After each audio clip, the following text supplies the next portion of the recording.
أعوذ بالله من الشيطان الرجيم. بسم الله الرحمن الرحيم.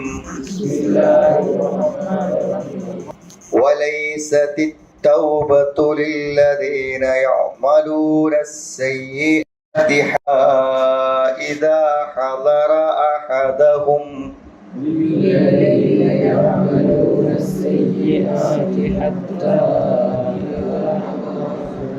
حتى إذا حضر أحدهم الموت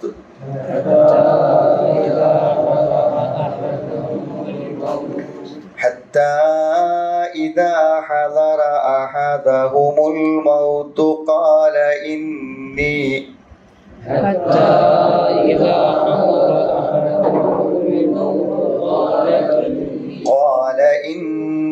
تبت الآن ولا الذين يموتون وهم كفار.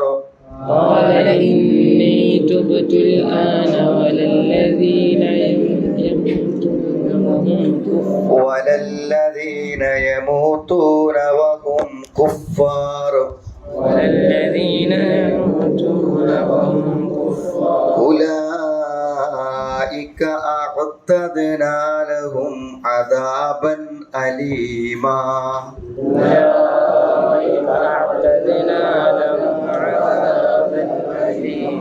يا أيها الذين آمنوا لا يحل لكم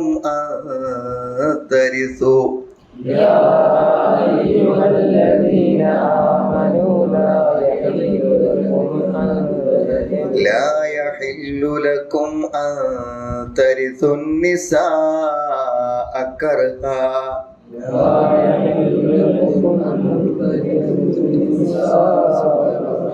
ولا تعضلوهن لتذهبوا ببعض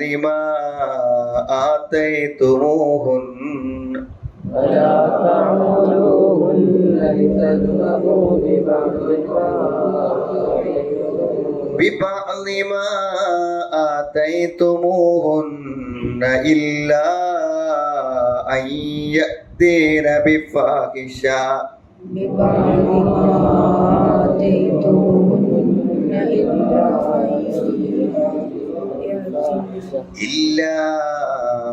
يأتين بفاحشة مبينة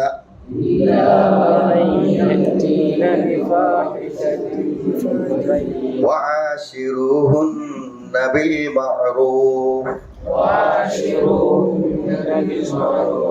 فإن كرهتموهن فعسى أن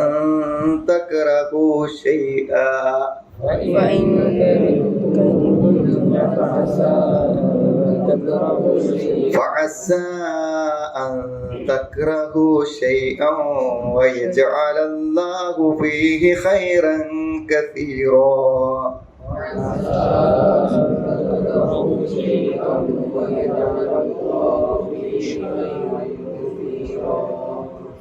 അപ്പോ തൗബയെ കുറിച്ച് കഴിഞ്ഞ ക്ലാസ്സിൽ പറഞ്ഞു.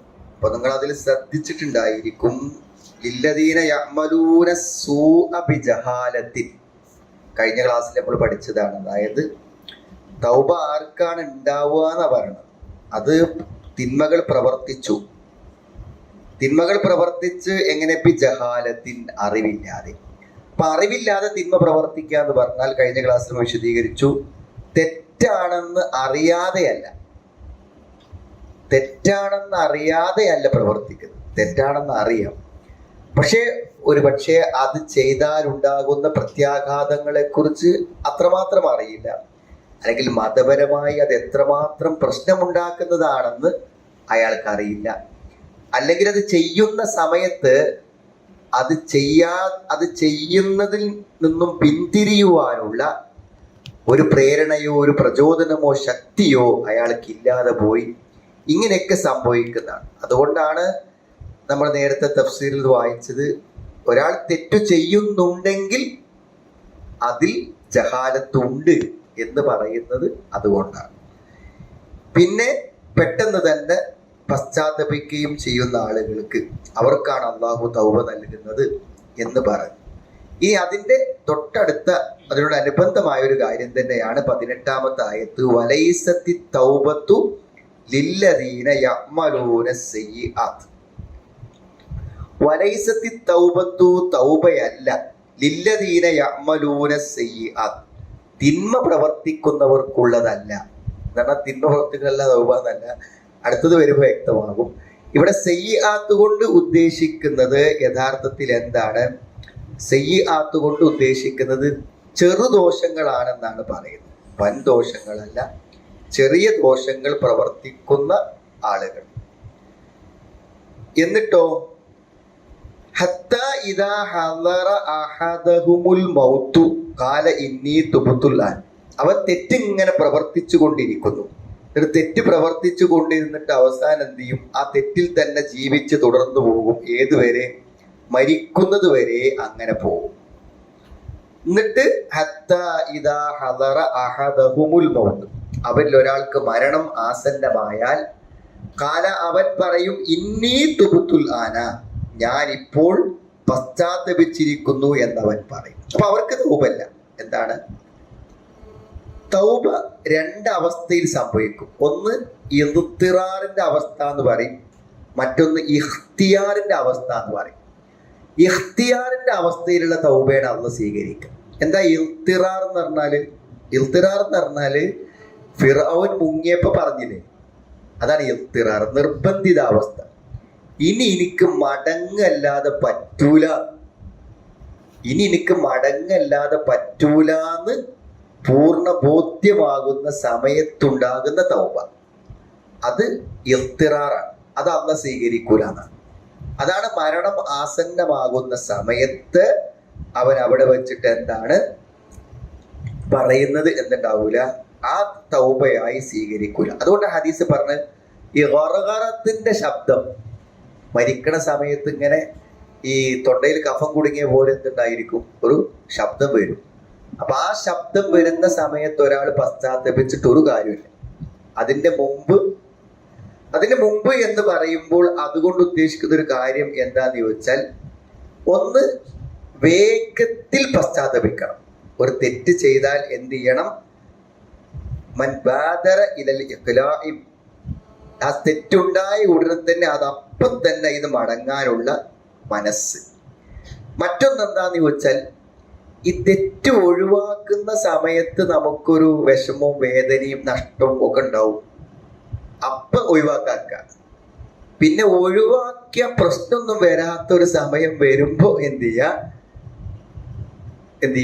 തൗബ ചെയ്യുകയും ചെയ്യാം.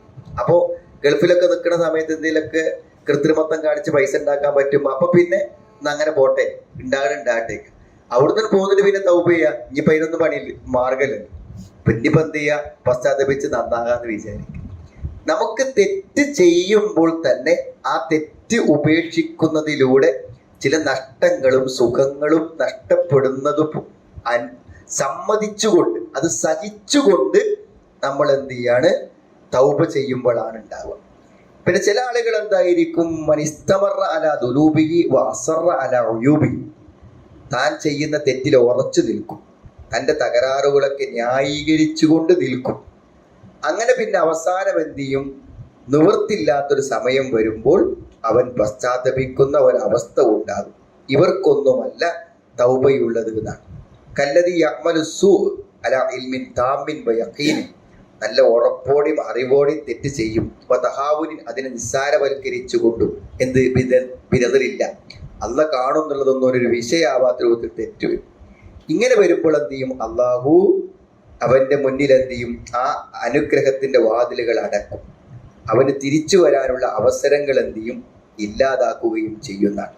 അതുകൊണ്ട് നമുക്ക് തെറ്റിൽ നിന്ന് മടങ്ങാൻ അവസരം കിട്ടുമ്പോൾ മറ്റൊന്നും ചിന്തിക്കാതെ മടങ്ങാൻ കഴിയണം. അല്ലാതെ മരിക്കാൻ സമയത്ത് ഞാനൊക്കെ പശ്ചാത്തപിച്ചു എന്ന് പറയുന്നൊരവസ്ഥ ഉണ്ടാവരുത്. മറ്റൊന്നും കൂടി നമ്മൾ ആലോചിക്കണം. ഒരു മാരകമായ അസുഖം വന്നു, ഒരു 2 കൊല്ലം 3 കൊല്ലമൊക്കെ കടന്നു, അതൊക്കെ തൗബക്ക് പറ്റിയ സമയം തന്നെയാണ് കേട്ടോ. അതൊന്നും വിധിപ്പെട്ട സമയമല്ല. നമ്മുടെ ജീവിതത്തിൽ നമുക്ക് എന്താണ്? നല്ല അസുഖങ്ങളും അപ്പൊ അതുകൊണ്ടാണ് നമ്മൾ ഈ മാരകമായ അസുഖങ്ങളൊക്കെ വന്നാൽ ആ രോഗികളെ അറിയിക്കണം എന്ന് പറയുന്നത് അതുകൊണ്ട്. അപ്പൊ അയാൾക്ക് പശ്ചാത്തപിക്കാനും ഉള്ള സമയം പരമാവധി അള്ളാഹുവിലേക്ക് മടങ്ങാനും അയാൾക്ക് സമയം ഉണ്ടാവും. എന്നാൽ എത്രയോ ആളുകൾ അത് അറിയിക്കാതെ അവരസുഖമൊക്കെ മാറിപ്പോയി എന്ന് വിചാരിച്ച് അങ്ങനെ ജീവിച്ചു പോകും. അവസാനം എന്ത് ചെയ്യും? പെട്ടെന്നാണ് മരിക്കും. അപ്പൊ അങ്ങനത്തെ ഒരു അവസ്ഥ ഉണ്ടാവരുത്. ആളുകൾക്ക് അതിനൊക്കെയുള്ള അവസരങ്ങൾ അനുവദിച്ചു കൊടുക്കുകയാണ് വേണ്ടത് എന്നാണ്. പിന്നെ ആർക്കാണ് തൗബ കിട്ടാത്തത്? വലല്ലദീന യമൂതൂന വഹും കുഫാർ, സത്യനിഷേധികളായും കൊണ്ട് എന്താണ് മരണപ്പെട്ടു പോകുന്നവർക്കും അല്ല, അവർക്കും തൗബയില്ല. കാഫിറായിക്കൊണ്ട് മരണപ്പെട്ടു പോയാൽ തൗബയില്ല. മരിക്കാൻ സമയത്ത് ഞാൻ പശ്ചാത്തപിച്ചേ എന്ന് പറയുന്ന ആളുകൾക്കും തൗബയില്ല. മറിച്ച് ആർക്കാണ് തൗബ? ഇന്നമ തൗബത്തു അലല്ലാഹി ലില്ലദീന യഅമലൂന സൂഅ ബിജഹാലത്തിൻ, അറിവില്ലാതെ തെറ്റ് ചെയ്യുകയും സുമ്മയത്തൂന മിൻ ഖരീബ്, അപ്പം തന്നെ പശ്ചാത്തപിക്കുകയും ചെയ്യുന്ന ആളുകൾക്ക് ഫഉലൈക യതൂബുല്ലാഹു അലൈഹിം, അല്ലാഹു അവർക്ക് പാപങ്ങൾ എന്തെയും പുറത്തു കൊടുക്കുന്നതാണ്. ഉലൈക അഅതദ്നാ ലഹും അദാബൻ അലീമ, അവർക്ക് വേദനാജനകമായിട്ടുള്ള ശിക്ഷ നാം എന്തായിട്ടുണ്ട്? തയ്യാറാക്കി വെച്ചിട്ടുണ്ട്. അപ്പൊ ശരിയായി തൗബ അള്ളാഹു സ്വീകരിച്ചില്ലെങ്കിൽ, അപ്പൊ ഒരു ഗൗരവപരമായ ഒരു കാര്യം അവിടെ ഉണ്ട്. നമ്മളൊരു തെറ്റ് ചെയ്തു, അപ്പൊ നമ്മൾ അതിന്റെ ശിക്ഷക്ക് അർഹരായി കേട്ടോ. അള്ളാഹുവിന് നമ്മളെ ശിക്ഷിക്കാം. പക്ഷെ അള്ളാഹു എന്ത് ചെയ്യുന്നു? എന്തെങ്കിലും പരിഗണന വെച്ച് നമുക്കത് വിട്ടു തരുന്നു എന്നുള്ളത് അള്ളാഹുവിന്റെ ഏറ്റവും വലിയൊരു കാരുണ്യവും അനുഗ്രഹവുമാണ് എന്ന് നമ്മൾ മനസ്സിലാക്കണം. മറിച്ച് തെറ്റ് ചെയ്യാം, അള്ളൊക്കെ പൊറുക്കോലോ എന്ന് വിചാരിക്കാം. തെറ്റ് ചെയ്താൽ ശിക്ഷ കിട്ടും എന്നാ നമ്മൾ വിചാരിക്കേണ്ടത്. തൗബ എന്നുള്ളത് അള്ളാഹു എന്താണ്? യഗ്ഫിറു ലിമൻ യശാ വ യുഅദ്ദിബു മൻ യശാ, അള്ളാഹ് തീരുമാനിക്കും അത് പുറത്തു കൊടുക്കണോ കൊടുക്കണ്ടേ എന്നുള്ളത് അള്ളാഹുവിന്റെ തീരുമാനമാകുന്നു എന്നാണ് പറയുന്നത്. അപ്പോൾ ആ ഭാഗം പൂർത്തിയായി. ഇനിയും പറയാൻ പോകുന്ന ഒരു പ്രധാനപ്പെട്ട കാര്യം, ഈ ഖുർആന്റെ വചനങ്ങളും അതിൻ്റെ ആശയങ്ങളും എത്രമാത്രം കാലികവും സന്ദർഭോചിതവുമാണെന്ന് നമുക്ക് മനസ്സിലാകുന്നതാണ് യഥാർത്ഥത്തിൽ ഈ ആയത്തുകൾ. പിന്നെ ഒരു സ്ത്രീകളുടെ പക്ഷമോ അല്ലെങ്കിൽ പുരുഷന്മാരുടെ പക്ഷമോ ഒന്നും ചേരാതെ നിഷ്പക്ഷമായിക്കൊണ്ട് രണ്ടു കൂട്ടർക്കുമുള്ള ഉപദേശങ്ങൾ വൈവാഹിക ജീവിതത്തിൽ നൽകുന്ന ഒരു ആയത്തുകളാണ് വരാൻ പോകുന്നത്. ഈ ആയത്ത് ഇറങ്ങാനുണ്ടായ ഒരു കാരണം എന്താണെന്ന് ചോദിച്ചാൽ, ഈ ജാഹിലിയ കാലഘട്ടത്തിൽ ഒരു സമ്പ്രദായം ഉണ്ടായിരുന്നു. ഒരാൾ മരിച്ചു, അപ്പൊ അയാളുടെ ഭാര്യ വിധവയായി. സാധാരണഗതിയിൽ നമ്മുടെ നാട്ടിലൊക്കെ എങ്ങനെ, ഒരാൾ മരിച്ച് ഭാര്യ വിധവയാവുകയാണെങ്കിൽ എന്ത് ചെയ്യും? ആ സ്ത്രീയെ അവരുടെ ബന്ധുക്കൾ തന്നെ തിരിച്ചേറ്റെടുക്കും. വാപ്പുണ്ടെങ്കിൽ വാപ്പ ഏറ്റെടുക്കും, ആങ്ങളമാരുണ്ടെങ്കിൽ ആങ്ങളമാരെ ഏറ്റെടുക്കും. അവരെ ബന്ധുക്കൾ എന്ത് ചെയ്യും? ഏറ്റെടുക്കും. ഒറ്റയ്ക്ക് സംരക്ഷിക്കപ്പെട്ട് മുന്നോട്ട് പോകാൻ പറ്റാത്ത ആൾക്കാരാണെങ്കിൽ മക്കളും വീടും സൗകര്യങ്ങളൊക്കെ ഉള്ളവർക്ക് അങ്ങനെ പോകും. അങ്ങനെ ഒന്നും ഇല്ലാത്ത ആളുകളാണെങ്കിൽ എന്ത് ചെയ്യും? അവരെ ആരാണോ വിവാഹം ചെയ്ത് അയച്ചു കൊടുത്തത് അവരിലേക്ക് തന്നെ അവരെന്ത് ചെയ്യും? തിരിച്ചു വരും. പക്ഷെ ജാഹിലിയ കാലത്തെ സമ്പ്രദായം എന്താന്ന് ചോദിച്ചാൽ, ഒരാൾ ഭർത്താവ് മരിച്ചാൽ പിന്നെ ആ സ്ത്രീ ഒരു അനന്തരാവകാശ സ്വത്താണ്. ആ വിധവ ഒരു അനന്തരാവകാശ സ്വത്താണ്. ഈ അനന്തരാവകാശ സ്വത്ത് ആരുടേതാണ്? ജ്യേഷ്ഠന്റെ ഭാര്യ മരിച്ചെന്നുണ്ടെങ്കിൽ അയാളുടെ ബ്രദേഴ്സ്, അയാളുടെ അനന്തരാവകാശികൾ ആരാണോ ഓല കസ്റ്റഡിയിലായി ഇവള് ആകാന്ന് മാത്രല്ല, പിന്നെ ഇവളുടെ ഇഷ്ടത്തിനോ ഇവളുടെ സ്വാതന്ത്ര്യത്തിനോ യാതൊരുവിധ വിലയും ഇല്ല. ഇവൻ തീരുമാനിക്കാണ്, ഓ കല്യാണം കഴിക്കാൻ തീരുമാനിക്കുകയാണെങ്കിൽ ഓ കല്യാണം കഴിക്കും. ഇനി ഓ വേറെ ആർക്കെങ്കിലും കെട്ടിച്ചു കൊടുത്തിട്ട് പൈസയും വാങ്ങി കെട്ടിച്ചു കൊടുക്കുകയാണെങ്കിൽ അങ്ങനെ പോകാം എന്ന് പറഞ്ഞാൽ എന്ത് ക്രയവിക്രയങ്ങൾക്കും പറ്റുന്ന ഒരു അനന്തര സ്വത്തായിട്ടാണ് അവർ കണക്കാക്കിയിരുന്നത്. അത് ഇബ്നു അബ്ബാസ് റളിയല്ലാഹു അൻഹു കൃത്യമായി പറയുന്നുണ്ട്. അതിനെ വിരോധിച്ചുകൊണ്ടാണ് ഈ ആയത്ത് ഇവിടെ ഇറങ്ങിയിട്ടുള്ളത്. യാ അയ്യുഹല്ലദീന ആമനൂ, യ സത്യവിശ്വാസികളെ, ലാ യഹില്ലു ലക്കും അൻ തരിതു നിസാഅ കറഹൻ, നിർബന്ധപൂർവ്വം, കറഹ എന്നാണ് നിർബന്ധപൂർവ്വം, നിർബന്ധപൂർവ്വം സ്ത്രീകളെ അനന്തരമെടുക്കാൻ നിങ്ങൾക്ക് പറ്റില്ല. ഭർത്താവ് മരണപ്പെട്ടു പോയ സ്ത്രീകളെ നിർബന്ധിച്ച് നിങ്ങളുടെ ഭാര്യമാരാക്കാനോ അല്ലെങ്കിൽ മറ്റുള്ളവർക്ക് വിവാഹം കഴിച്ചു കൊടുക്കാനോ ഒരു അനന്തര സ്വത്തായിട്ടോ ഉപയോഗിക്കാൻ പാടില്ലാത്തതാകുന്നു എന്നാണ് കേട്ടോ. അതേപോലെ തന്നെ വലാത്ത ഉദുലൂഹുന്ന, അവരെ നിങ്ങൾ മുടക്കിയിടരുത്. വല്ലാത്തൊരു പ്രയോഗമാണ്. ശരിക്കും ഇന്നത്തെ കാലത്തെ നമുക്ക് വായിക്കാൻ പറ്റുന്ന എന്ത് കാലത്തും പ്രസക്തമായിട്ടുള്ള ഒരായത്താണ്. എന്താ ചെയ്യാന്ന് വെച്ചാൽ, ഈ വിവാഹം കഴിഞ്ഞാൽ പൊതുവെ സ്ത്രീകൾ എന്ത് ചെയ്തു വെച്ചാൽ ആ ഭർത്താവിൻ്റെ അടുക്കലാണ് കുടുങ്ങിപ്പോവുക എന്നുള്ളതാണ് ഇന്നത്തെ ഒരു സമ്പ്രദായം. പിന്നെ അവൾക്ക് ഒന്നും പറ്റൂല. അതിപ്പോ ഒരു മക്കളൊക്കെ ആയി കഴിഞ്ഞ് അങ്ങനെ ആയാൽ പിന്നെ ഇനിയിപ്പോ എന്തായാലും ഇവിടെ ആയില്ല അണ്ട് പോട്ടെ എന്ന് വിചാരിക്കുക.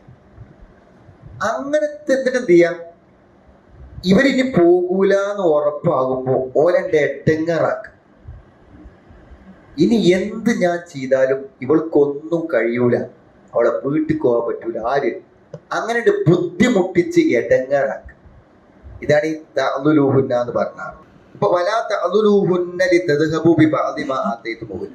അപ്പൊ എന്ത് ചെയ്യുക, അവരെ മുടക്കിടുക എന്ന് പറഞ്ഞാൽ ആ വാക്കിന്റെ അർത്ഥം എന്താ വെച്ചാല് അവർക്ക് അവിടെ നിന്നൊരു വൈകാരിക ജീവിതം ലഭിക്കുന്നുമില്ല, എന്നാൽ അവർക്ക് ഇങ്ങോട്ട് പോകാനും പറ്റില്ല. മുടങ്ങുക എന്ന് പറഞ്ഞാൽ അതല്ലേ അർത്ഥം. അവിടുന്ന് ഒരു ജീവിതം കിട്ടണില്ല, അവിടെ വിട്ടെറിഞ്ഞുകൊണ്ട് പോകാനും പറ്റില്ല. ഇതിവരെങ്ങനെ ചെയ്യണത് എന്തിനാന്ന് വിചാരിച്ചാൽ, വല്ലാതെ എട്ടങ്ങാറാക്കുമ്പോൾ ഇവരെന്ത് പറയും, നിങ്ങൾ തന്ന മഹറും എന്തൊക്കെയാ ഒക്കെ ഞാൻ തിരിച്ചു തന്നോളാം, നിങ്ങൾ ഇന്നിന്ന് ഇവിടുന്ന് പറഞ്ഞയച്ചെന്നാ മതി എന്ന് പറയിപ്പിക്കാം. അപ്പൊ ഇയാൾക്ക് എന്താന്ന് വെച്ചാൽ ഇവൾ ഒഴിവായി പോകുമ്പോൾ ഒന്നും കൊടുക്കണ്ട, ഇത് അവളെടുത്തുള്ളതൊക്കെ വാങ്ങി വെച്ചിട്ട് പറഞ്ഞയക്കാൻ വേണ്ടിയിട്ട് എന്ത് ചെയ്യും, പരമാവധി എന്ത് ചെയ്യും, തൻ്റെ കീഴിലിട്ട് ബുദ്ധിമുട്ടിക്കുക, മുടക്കിയിടുക. ഇതൊക്കെ ഇന്നും ചെയ്യണ പരിപാടിയാണ്. എത്രയോ ആളുകൾ എന്താണ് വിവാഹം കഴിഞ്ഞതിന് ശേഷം എന്താണ് മറ്റ് സംരക്ഷിക്കാൻ ആളില്ല, എങ്ങിട്ട് പോകും എന്ന് വിചാരിച്ചിട്ട് എന്താണ് മുടങ്ങിക്കിടക്കുന്ന ജീവിതം മുടങ്ങിക്കിടക്കുന്ന ആയിരക്കണക്കിന് ആൾക്കാരുണ്ട്. ഇതൊന്നും ഒരിക്കലും ഒരു സ്ത്രീയോട് ചെയ്യാൻ പറ്റാത്ത കാര്യം. നിങ്ങൾ അവർക്ക് നൽകിയതിൽ ചിലത് കൊണ്ടുപോകാനായി, കൈപ്പറ്റി കൊണ്ടുപോകാനായി, നിങ്ങൾ അവർക്ക് കൊടുത്ത സ്വത്തുക്കള് ഇടങ്ങേറാക്കുമ്പോൾ അതൊക്കെ നിങ്ങൾക്ക് തരാം, ഞാൻ പോവാണ് എന്ന് പറയിക്കാൻ വേണ്ടിയിട്ട് എന്ത് ചെയ്യാം, അവരെ സ്വത്ത് കൈവശപ്പെടുത്താൻ വേണ്ടിയിട്ട് നിങ്ങൾ അവരെ മുടക്കിയിടരുത്. എപ്പോഴെങ്കിലും ഒരു സ്ത്രീയെ ബുദ്ധിമുട്ടിക്കാനും ഇടങ്ങാറാക്കാനും പറ്റുമെങ്കിൽ ആ സന്ദർഭം എപ്പോഴറിയോ, ഇല്ല അയ്യതീന ബിഫാഹിശത്തിൻ മുബയ്യന, വ്യക്തമായിട്ടുള്ള വല്ല നീചവൃത്തിയും അവർ കൊണ്ടുവന്നാൽ ഒഴികെ. ഇവിടെ നമ്മൾ ശ്രദ്ധിക്കേണ്ട ഒരു കാര്യം എന്താ വെച്ചാൽ, അള്ളാഹ് ഒരു വാക്ക് ബോധപൂർവം ഇവിടെ ഉപയോഗിച്ചിട്ടുണ്ട്. അത് മുബയ്യനത്തിന്നാണ്. എന്താ മുബയ്യനത്തിൽ എന്ന് പറഞ്ഞാൽ വ്യക്തമായ. അപ്പോ ഭാര്യയാണെങ്കിലും ഭർത്താവാണെങ്കിലും ഓർക്ക് ഒഴിവായി പോണം തോന്നുകയാണെങ്കിൽ അപ്പൊ എന്ത് ചെയ്യും, അതുവരെ ഒരു കുറ്റമില്ലാത്ത പോലെ പേരിൽ പിന്നെ ഉണ്ടാകാത്ത കുറ്റം ഉണ്ടാവില്ല. അങ്ങനെയാണ് പറഞ്ഞത് കേട്ടോ. എന്തൊക്കെ നടപടിക്രമങ്ങളിലെ തകരാറാ പറയാൻ, അതൊന്നും പറയാൻ പറ്റൂല. അതിന് വ്യക്തമായ മുബയ്യനത്താവണം. പറയുന്നതിന് എന്ത് വേണം, വ്യക്തമായ തെളിവ് വേണം. അപ്പൊ വ്യക്തമായ നിലക്കുള്ള വല്ല നീചവൃത്തിയും അവർ കൊണ്ടുവന്നാൽ അപ്പൊ അവരെന്താണ്, പുറത്തു പോകാൻ പറ്റൂല, അവിടെ പോകാൻ പറ്റില്ല, ഇവിടെ പോകാൻ പറ്റൂല എന്നൊക്കെ പറഞ്ഞ് അവരെ തടഞ്ഞു വെക്കുന്നതിന് നേരത്തെ ആയത്തിൽ പറഞ്ഞ പോലെ വിരോധമല്ല. നേരെ മറിച്ച് വളരെ സദാചാരപൂർവ്വം ദീനിയായി അച്ചടക്കത്തോടെ ജീവിക്കുന്ന ഒരു സ്ത്രീയെയും ഒരു നിലക്കും ബുദ്ധിമുട്ടിക്കാൻ പാടില്ല എന്നാണ്. അപ്പൊ ബുദ്ധിമുട്ടിക്കാതിരിക്കുക എന്നത് മാത്രമല്ല, പിന്നെന്താണ്, മര്യാദ പ്രകാരം നിങ്ങൾ അവരോട് സഹവസിക്കുക. എല്ലാം ഉൾക്കൊള്ളും ഇതില്. പെണ്ണുങ്ങളോട് നല്ല നിലക്ക് പെരുമാറുന്നതാണ്. അതാ യശ്മുൽ മുആശറ അൽ ഖൗലി, നല്ല വാക്കേ പറയാൻ പറ്റും. ഈ പല പുരുഷന്മാരും ഏറ്റവും മോശപ്പെട്ട വാക്കുകൾ ഭാര്യമാരോട് ഉപയോഗിക്കുന്ന ആളുകൾ, വളരെ മോശപ്പെട്ട, വളരെ സംസ്കാര ശൂന്യമായ വാക്കുകൾ ഭാര്യമാരെ ഓമന പേര് പോലും വൃത്തികെട്ട പേരുകൾ വിളിക്കുന്ന ആളുകൾ. വാക്കുകൊണ്ട് പ്രവൃത്തി കൊണ്ട് പറഞ്ഞാല് എന്ത് ചെയ്യുക, അനാവശ്യമായി വെറുതെ ഉപദ്രവിക്കുക, അടിക്കുക, പ്രയാസപ്പെടുത്തുക, ഇതൊന്നും പറ്റൂല. ഇതൊക്കെ നല്ല നിലക്ക് നിങ്ങളോട് പെരുമാറണം എന്നാണ്. ആശിറൂഹിൻ എന്ന് പറഞ്ഞാൽ മുആശറത്ത്, നല്ല പെരുമാറ്റം. നല്ല നിലക്ക് പെരുമാറണം. മിന സുഹബത്തിൽ ജമീൽ, നല്ല സഹവാസം, നല്ല സ്നേഹത്തിൽ ഇഷ്ടത്തിൽ കൂടെ പെരുമാറണം. വകഫുൽ അദാബ ബദലുൽ ഇഹ്സാൻ, എല്ലാ ഉപദ്രവങ്ങളിൽ നിന്നും തടുക്കണം, നല്ലത് നൽകണം, കൊടുക്കണം. വഹുസ്നുൽ മുആമല, നല്ല പെരുമാറ്റം, എല്ലാം അതിലും വയദ്ഖുലു ഫീഹി ദാലിക നഫഖ, അവർക്ക് ചെലവ് തിന്നാൻ കൊടുക്കണം, വസ്ത്രം കൊടുക്കണം ഒക്കെ. ചില സ്ത്രീകൾ പറയും, ഇത്ര കാലമായിട്ട് ഒരു ചെറിയ ഒരു വസ്ത്രം പോലും അയാൾ എനിക്കൊരു സന്തോഷത്തോടെ വാങ്ങി തന്നിട്ടില്ല. അതൊക്കെ സത്യമായിരിക്കും. അത്ര പോലും പരിഗണന കൊടുക്കാത്ത ആൾക്കാരുണ്ട്. ഇങ്ങോട്ട് ചെയ്യണ പോലെ അങ്ങോട്ടും എന്ത് ചെയ്യണം, കടമകളുണ്ട്. ഭർത്താവ് ഈ ബാധ്യതകളൊക്കെ എന്ത് ചെയ്യണം, ശരിക്കും നിർവഹിച്ചു കൊള്ളണം എന്നാണ്. അതാണ് ആശിറൂഹിന്റെ. അപ്പോൾ സ്ത്രീകളെ നല്ല രൂപത്തിൽ വാക്കിലും പ്രവൃത്തിയിലും അവർക്ക് വേണ്ടതെല്ലാം ചെയ്തു കൊടുത്ത് നല്ല രൂപത്തിൽ പരിചരിച്ച് കൊണ്ടുപോകണം എന്ന അള്ളാന്റെ ഒരു കൽപ്പന ഉണ്ട്. അപ്പൊ എന്താ അള്ളാന്റെ കൽപ്പന ഉണ്ടെങ്കിൽ, നിസ്കരിക്കണം, നോമ്പൊൽക്കണം, കള്ളുടിക്കാൻ പാടില്ല എന്നൊക്കെ അള്ളാന്റെ കൽപ്പന ഉണ്ടെങ്കിൽ അതൊന്നും ചെയ്യാത്തവനോട് അള്ളാഹ് അവിടുന്ന് ചോദിക്കും. അതേപോലെ ഭാര്യമാരെ ഉപദ്രവിച്ച് അവരുടെ മോശം വാക്കും പെരുമാറ്റമൊക്കെ നടത്തിയ ആൾക്കാരോടും എന്ത് ചെയ്യും, അള്ളാഹ് ചോദിക്കും. അള്ളാഹ് അവരോട് ചോദിക്കും. അത് നമ്മൾ അങ്ങനെ തന്നെ മനസ്സിലാക്കണം. ഈ വിഷയങ്ങളൊക്കെ വരുമ്പോൾ ഇതൊന്നും അത്ര വലിയ നിർബന്ധന്റെ കൽപ്പനയൊന്നുമല്ല. നിസ്കാരം നോമ്പൊക്കെ നമ്മൾ ശരിക്കും ജമാഅത്തിനൊക്കെ കൃത്യമായിട്ട് പോവുക എന്ന് പറയില്ല, അതൊക്കെ വേണം. അതേപോലെ അള്ളാന്റെ കൽപ്പനയാണ് ആശിറൂഹുന്ന ബിൽ മഅറൂഫ്, നല്ല നിലക്ക് പെരുമാറണം എന്നത്. പൊതുവെ എങ്ങനെയാ വെച്ചാൽ നമ്മൾ എല്ലാവരുടെയും ഒരു മനോഗതി എങ്ങനെയാണ്, നമ്മളെ കീഴിൽ നിൽക്കുന്ന, നമ്മുടെ ചെലവിൽ നിൽക്കുന്ന ആളുകൾക്ക് വില കൽപ്പിക്കാതെ.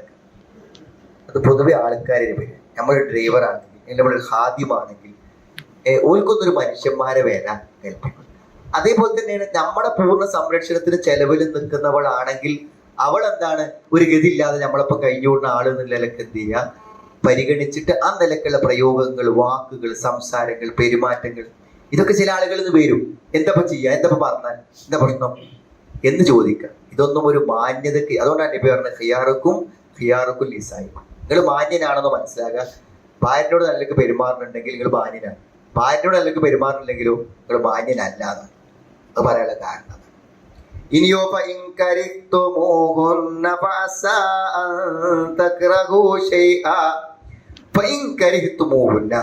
ഇനി ചിലപ്പോ നമ്മൾക്ക് നമ്മുടെ ഭാര്യയെ ഉൾക്കൊള്ളാൻ കഴിയാത്ത ചില പെരുമാറ്റ സ്വഭാവങ്ങൾ അവർക്കുണ്ടാവും.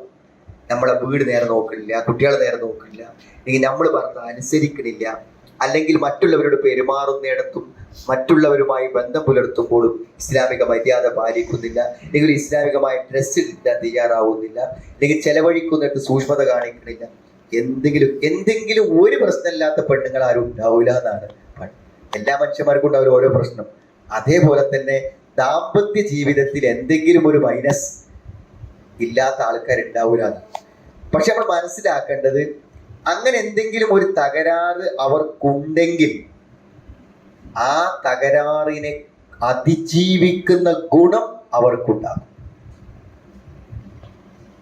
അപ്പൊ നമ്മൾ ആ തകരാറ് മൈൻഡ് ചെയ്യേണ്ട കാര്യമില്ല. അത് ആ ഗുണത്തെയാണ് നമ്മൾ എന്ത് ചെയ്യണത്, നമ്മൾ കാണേണ്ടതാണ്. അതാ പറഞ്ഞത്, നിങ്ങൾ എന്താണ് ഒരു കാര്യത്തെ നിങ്ങൾ വെറുക്കുകയാണെങ്കിൽ അതായേക്കാം എന്താണ്, അള്ളാഹു ധാരാളം നന്മകൾ അതിൽ വെക്കുകയും ചെയ്തേക്കാതാണ്. ധാരാളം നന്മകൾ അള്ളാഹു.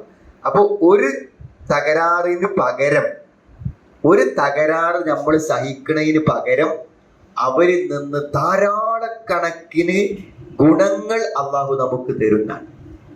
അപ്പൊ ഒരു തകരാറ് നമ്മൾ അഡ്ജസ്റ്റ് ചെയ്യാൻ സാധിക്കുമ്പോൾ അതിന് എത്രയോ ഗുണങ്ങളാണ് നമുക്ക് എന്ത് ചെയ്യുന്നത്. അതുകൊണ്ട് നിങ്ങൾ എന്ത് ചെയ്യണം, കുറച്ചൊക്കെ നിങ്ങൾക്ക് വെറുപ്പുണ്ടെങ്കിലും നിങ്ങൾ നിങ്ങളെ ഭാര്യമാരെ നിങ്ങളെ കൂടെ നിലനിർത്തണം എന്നാണ്. അതിൽ ധാരാളം ഗുണങ്ങളുണ്ട്. കേട്ടോ.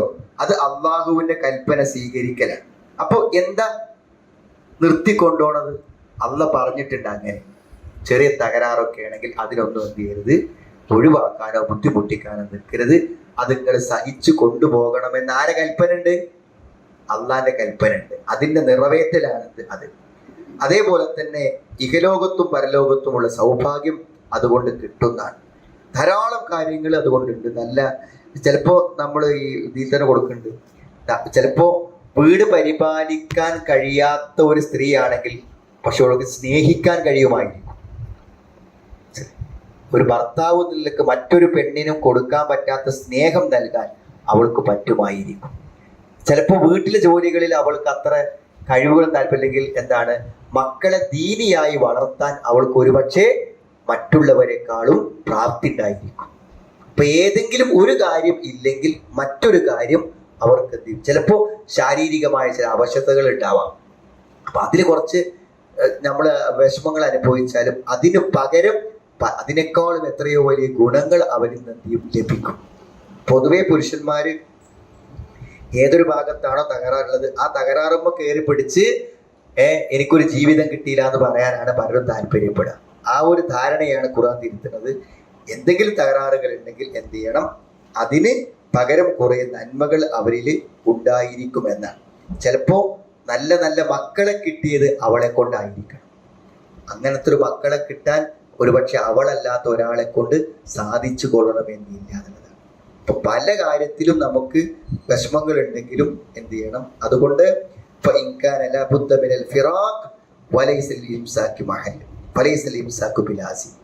എന്നാ ഒന്നിച്ച് ജീവിക്കാൻ ഒരു നിവൃത്തിയുമില്ലാത്ത ഘട്ടം വന്നാൽ ഇതൊന്നും വിചാരിച്ച് നിൽക്കേണ്ട ഒരു കാര്യമില്ല. അപ്പൊ അവർക്ക് വേർപിരിയണമെങ്കിൽ വേർപിരിയാം. പക്ഷെ എപ്പോഴും എന്തെങ്കിലും ഒരു ചെറിയ പ്രശ്നം വരുമ്പോഴേക്കിന് വേർപാടിനെ കുറിച്ച് മാത്രം ചിന്തിക്കുകയും അത് പ്രശ്നമാക്കി കൊണ്ടുനടക്കുകയും ചെയ്യുന്നൊരവസ്ഥ ഉണ്ടാവരുതേ എന്നാണ് പറയുന്നത് കേട്ടോ. ഇനിയും ഇതിന്റെ ഒരു തുടർച്ച തന്നെയാണ് അടുത്ത് പറയാൻ പോകുന്ന കാര്യങ്ങൾ. ഓതി നോക്കാം. أعوذ بالله من الشيطان الرجيم. بسم الله الرحمن الرحيم. وليست التوبة للذين يعملون السيئات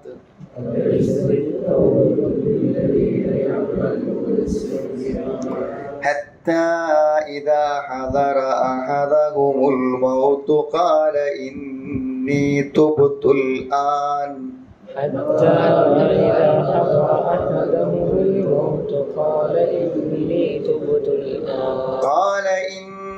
تبت الآن ولا الذين يموتون وهم كفار.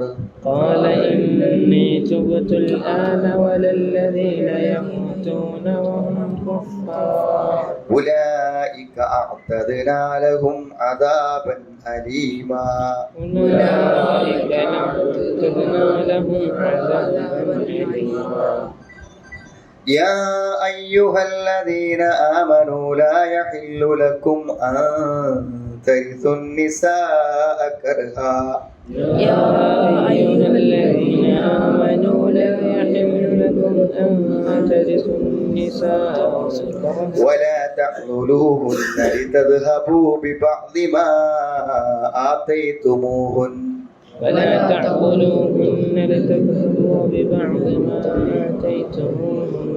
ببعض ما آتيتموهن إلا أن يأتين بفاحشة مبينة.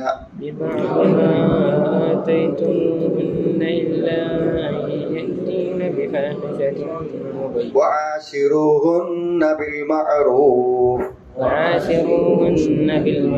فإن كرهتموهن فعسى أن تكرهوا شيئا